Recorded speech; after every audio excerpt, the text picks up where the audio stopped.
I, uh... Okay. Well, thanks to you all, we're in M41 now. Oh no. Seriously? Thank you so very much? And as a little reward, I'll tell you about the two Emperors of 40k. I'm making a longer form video of this later, but that's later. This is now. Okay, so when it comes to 40k, what do people mean about the two Emperors? Well, when they're referring to the two Emperors, they're either referring to the guy currently a corpse on the Golden Throne, or the warp entity known as the Emperor.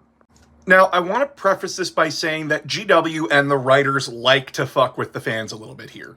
When it comes to Deus Ex Machinas and saving the day, is it the Emperor of Mankind doing it, or is it the Emperor, the warp entity, doing it?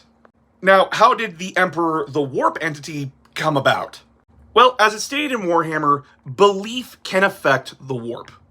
If enough species with psychic potential believes in something hard enough, or for a very long time, they can create their own warp entity. This is actually how the greater good was able to manifest in the warp, because all the Tau-aligned species that have psychic potential all believed in it and accidentally created it. The same thing happened with the Imperial religion worshipping the Emperor, or at least what they believe the Emperor to be. Now, we know these are two separate entities. We know that the Emperor on the Golden Throne is doing stuff in the background. We do know that in M42 he's still able to communicate, at least to some degree. However, the warp entity is also its own being because it seems to be doing things that the regular Emperor would never do. You know, like empowering different individuals to be living saints or their version of demon princes.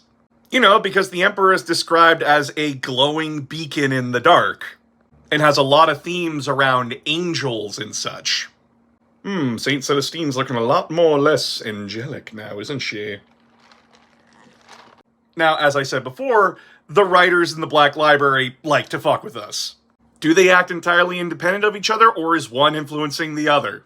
Will the Emperor become this warp entity when he finally kicks the bucket, or will he become the Dark King? Or maybe it's the Star Child theory. Maybe it's the Star Child theory. Thanks for bringing that one back up, Dan Abbott and Guy Haley. You make my life even harder.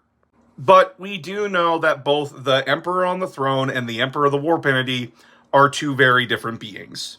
We just don't know how much one is influencing the other. Like I said, I'll eventually do a video on Need to Know the Emperor, but this is what we know for now.